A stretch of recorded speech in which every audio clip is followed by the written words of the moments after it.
Assalamualaikum warahmatullahi wabarakatuh. Perkenalkan, nama saya Muhammad Faris Nadir Harozi dari kelas D3 RPLA 4402 dengan NIM 67620 670 620 2123 dari Universitas Telkom.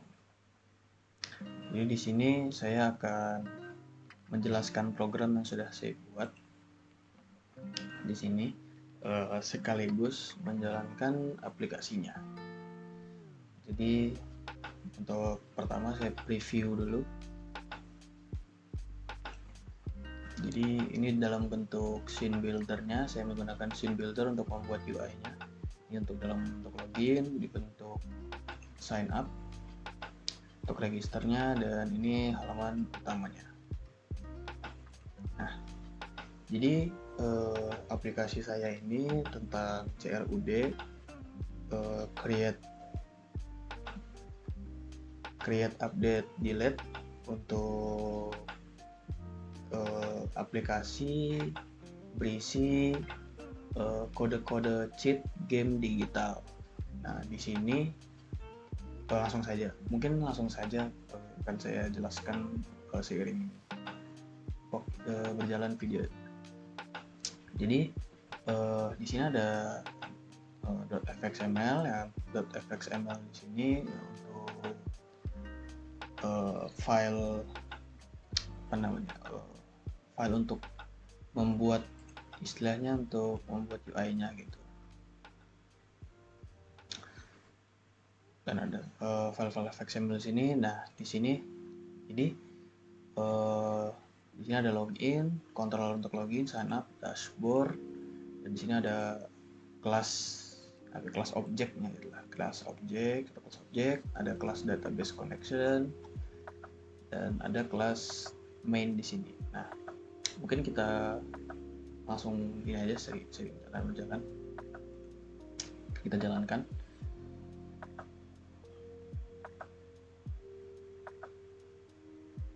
Nah, ini dia. Jadi ini untuk halaman utamanya ketika dijalankan dari mainnya. Jadi di sini di import menggunakan JavaFX application dan kumpulan library dari JavaFX-nya. Dan di sini dilakukan overriding, pastinya akan menggunakan JavaFX. Jadi dilakukan overriding. Dalamnya ada metode public void start stage. Nah, start di sini jadi saat dimasukkan fxml loader ini di fxml hello application.class get resource, jadi dipanggil kelas file .fxml ini supaya UI-nya dapat dipanggil dan dijalankan, di load. Di sini ada set title, stage.setTitle untuk di atas ini, lalu di set scene-nya, habis itu di show, lalu ada psvm launch di sini, jadi dapat bisa dijalankan. Nah, lalu di sini ada untuk bisa memasukkan username, masukkan password. Di sini juga tombol login. Jadi jika kita belum diisi, dia akan melakukan untuk masukkan username dan password.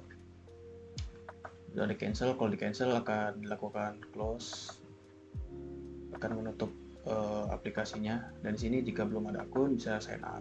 Jika diklik dia akan masuk ke ini sign up. Gitu. Nah, jika sudah punya akun, diisi dulu registrasinya. Jika ingin melakukan registrasi, aku bisa login jika sudah ada akun gitu. Nah, dalam login ini di sini juga bisa lihat ada metode-metode.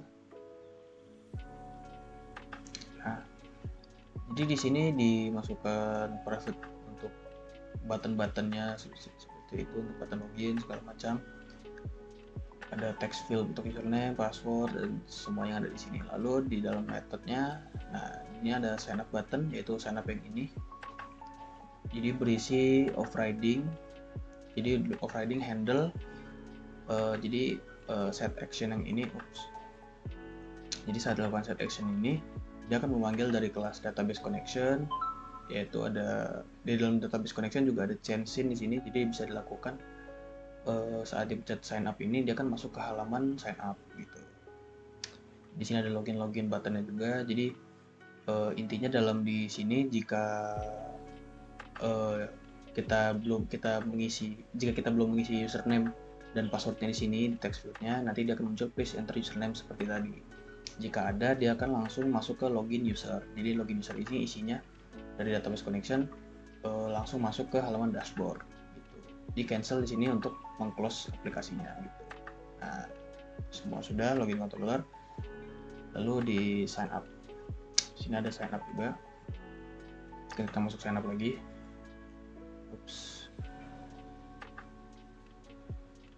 Oke. Nah, di sign up ini juga public void dilakukan initialize. Lalu di dalamnya sama ada sign up set on action. Sign up ini jadi jika belum ada sign up nanti akan memunculkan please fill in all information gitu. Misalkan sign up. Nah, dia akan muncul error seperti ini. Jadi diperintahkan untuk mengisi terlebih dahulu gitu. Jika sudah mengisi sign up, dia akan langsung masuk ke dashboardnya gitu. Nah, di sini ada login sign up button, yaitu login yang ini. Jadi ini sama seperti sama yang tadi. Jadi dia hanya menukar halaman-halamannya saja gitu. Nah, katakanlah misalkan kita sudah melakukan register gitu. Saya tadi sudah sempat melakukan register. Jadi misalkan dengan nama Faris Nazirah dan misalkan passwordnya gitu. Nah, misalkan lakukan sign up gitu. Nah, tadi karena saya sudah menggunakan sign up dengan username password yang serupa, jadi kita langsung bisa login saja. Nah, saya akan masukkan Nazirah dan passwordnya. Login. Nah, ini kita sudah masuk di dalam dashboardnya. Jadi seperti saya bilang tadi, aplikasi ini itu yaitu aplikasi CRUD untuk memasukkan kode-kode cheat di permainan game digital Grand Theft Auto San Andreas. Ya, game masa kecil seluruh manusia. Ya, itu sedikit pengetahuan. Nah, jadi dalam GTA San Andreas ini pastinya kita kan menggunakan cheat dalam memainkannya gitu. Nah, di aplikasi ini misalkan kita tidak punya internet atau apa dan kita hafal cheat-cheatnya, kita bisa memasukkan cheatnya. Jadi aplikasi ini itulah tujuannya gitu, untuk melakukan penyimpanan data gitu, data dari cheatnya. Jadi saya sudah memasukkan beberapa cheat di sini. Nah, jadi metode fungsi aplikasi di dashboard ini, halaman dashboard. Jadi katakan saya kode mobil gitu misalkan. Ini memasukkan kode mobil. Jadi untuk dilakukan insert kita tidak perlu masukkan ID-nya karena ID-nya nanti sudah langsung auto increment istilahnya gitu. Istilah programnya gitu. Jadi langsung mengurut 9, 10, 11 dan seterusnya. Jadi misalkan kode mobil gitu. Nama kodenya mobil balap misalnya. Dan kodenya ini misal mobil balap 1 gitu 1. Nah, cheatnya ini ya, misalkan kodenya ini saya sudah punya simpanannya. Nah, kita bisa lakukan insert di sini. Nah, jika lakukan insert, jadi untuk mobil balap 1 itu daftar inputnya, ini namanya, dan ini kode cheatnya gitu. Dan itu untuk insert. Nah, jadi misalkan kita ingin mengupdate gitu, misalkan saya saat memasukkan salah memasukkan salah satu input cheatnya gitu. Jadi kita bisa klik aja sini langsung. Nah, nanti dia akan langsung muncul di sini. Jadi kita bisa langsung saja, misalkan di sini mau ganti bukan mobil balap 1, mobil balap 2 misalkan. Mobil balap 2 dan cheatnya yang pertama ini bukan R1 tapi R2 misalkan R2. Nah, jadi bisa langsung diupdate saja. Nah, begitu. Sama seperti yang lain. Jadi kita misal ingin mengupdate yang sudah ada di sini, bisa klik, jadi dia muncul di sini. Jadi kita bisa langsung mengupdate-nya. Jadi kalau misalkan nanti sudah banyak sampai bawah, kita tidak perlu yang mana namanya tadi, nama kodenya apa, input kodenya apa gitu. Jadi tinggal langsung diklik, nanti akan muncul di atas, bisa langsung diupdate gitu. Nah misalkan gini. Nah misalkan katakanlah saya masuknya ngasal-ngasal saja gitu. Misalkan ada cheat yang salah, yang keliru gitu. Misalkan ini anggap saja cheat yang salah keliru gitu. Nah tapi dia tuh ada di sini. Oh ini apa, ini tidak jelas gitu. Mungkin akan saya update atau mungkin saya delete saja gitu. Nah karena tadi update sudah, coba kita hapus. Nah kita hapus delete. Nah gitu. Jadi itulah fungsi yang ada di dashboard gitu. Ada insert, update, dan delete. Nah di sini juga tadi di dashboardnya untuk melakukan aplikasi-aplikasi tadi tentu ada yang namanya metode-metode logikanya di sini gitu.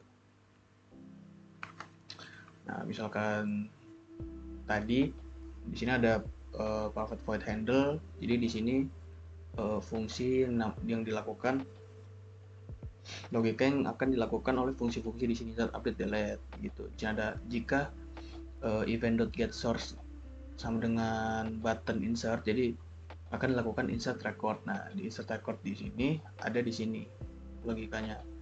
Nah di sini tiga logika yang ini, insert, update, dan delete ini adalah logika untuk melakukan fungsi yang tadi gitu. Jadi melalui database connection, jadi dilakukan string query. Jadi ada query di sini ada insert into database. Jadi sudah ada database-nya dalam database.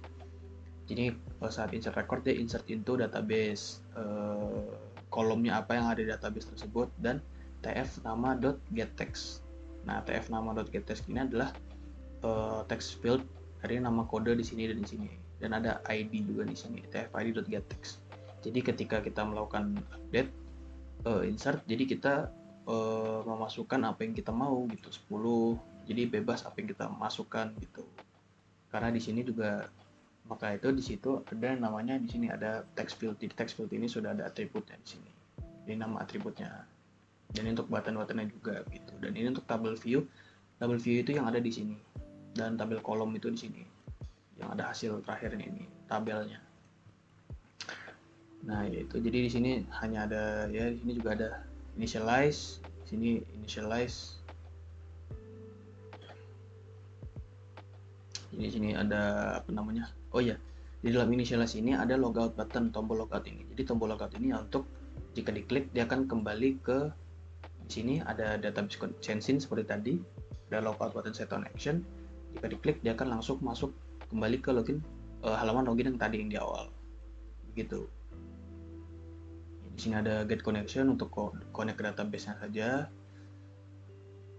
Lalu ada observable, di sini ada get code cheat list. Jadi di sini itu untuk membaca, mendetek begitu, membaca dari hasil get connection tadi gitu. Jadi dibaca setelah di get connection ke database-nya, dilihat apakah di database itu ada tabel list yang berisi tabel untuk apa istilahnya, tabel database-nya gitu. Jadi apakah tabel database itu ada atau tidak gitu. Maka di sini kan select semua from cheats. Nah cheats ini adalah tabel yang ada di database-nya, dan kolomnya ini ada ID, nama kode, dan input kode. Jadi di sini gitu. Nah di sini ada show cheat code. Di sini show cheat code ini untuk ya setelah dilakukan update atau semacamnya di show begitu, yang ada di database di show di sini gitu. Lalu di sini juga ada metode execute query-nya, lalu dipanggil di sini di metode insert, update, delete. Ada metode show execute query dan show cheat code dari sini. Jadi tetap di show gitu dari database-nya setelah dilakukan fungsinya. Nah, di sini ada set user information. Di sini hanya label welcome saja di sini. Jadi siapapun nama username kita, jadi dia akan menampilkan welcome username yang sudah kita masukkan. Karena tadi saya masukkan Faiz Nazirah, jadi di dalam sini dia masukkan Faiz Nazirah gitu. Dan di sini ada handle mouse action. Ini handle mouse action tadi yang jika kita klik di dalam tabel, dia akan langsung saja menampilkan apa yang ada di dalam tabel. Jadi lebih mudah saat melakukan create update delete-nya. Dan sini tombol logout. Nah, dia akan kembali gitu. Ya. Itu ya, dilakukan overriding untuk initialize begitu, polymorphism overriding, sign up juga ada. Polymorphism overridingnya juga, login juga ada. Tuh. Dan ini untuk database connection ya, di sini hanya isinya ya begitu. Untuk ada metode simpelnya begini. Jadi di login user ini intinya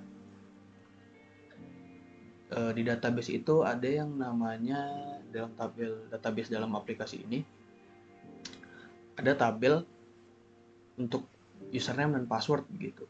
Jadi ketika dilakukan login dicek di dalam database-nya begitu, apakah ada username dan passwordnya itu sama gitu. Jadi kalau dan ada gitu, ada dan sama. Jadi kalau misalkan kita saat memasukkan login ada sudah ada gitu usernya di database, maka dia kan login user gitu. Dan metode ini dipanggil di dalam login gitu. Nah, di database connection login user ini gitu. username.textfield.getText gitu. Nah, jadi simpelnya begitu dalam login user ini. Lakukan cache ini juga, jadi tidak membuang-buang memori. Jadi ketika sudah logout sudah gitu. Di sini juga ada sign up-nya. Jadi ya sama seperti umumnya sign up-nya gitu. Jadi kalau belum ada, jadi kita saat sign up, jadi istilahnya ini memasukkan username dan password yang baru gitu. Nah, di sini kan ada insert into. Nah, jadi metode yang di sini itu untuk memasukkan username dan password gitu. Dan di sini ada parameter index saat, jadi username ini dianggap sebagai parameter index yang pertama dan password yang kedua gitu, supaya bisa diexecute dan dimasukkan ke database gitu. Dan ada change in, jadi setelah sign up langsung saja masuk ke dashboardnya gitu. Nah, makanya di sini ada close database connection agar tidak ada bocor memori. Kalau ada change in di sini. Nah, change in ini metode yang tadi dipanggil dalam login atau sign up gitu. Nah, bila ada tombol yang hanya diinginkan untuk berfungsi mengganti halaman scene-nya gitu, jadi itu fungsinya gitu, menggunakan public metode change scene ini gitu. Karena get connection juga sama. Nah, set scene berapa ininya, set title-nya, dan show di sini supaya dapat menampilkan scene-nya ketika dipanggil gitu. Ya, jadi begitulah yang dapat saya jelaskan dari aplikasi GUI berbasis JavaFX saya ini. Ya, di aplikasi ini mungkin masih banyak kekurangan yang nantinya akan diupdate ke depannya, karena ditambahkan fitur mungkin. Jadi untuk sekarang sampai situ fungsi-fungsi yang dapat saya jelaskan dan yang dapat saya aplikasikan dalam aplikasi ini. Terima kasih. Assalamualaikum warahmatullahi wabarakatuh.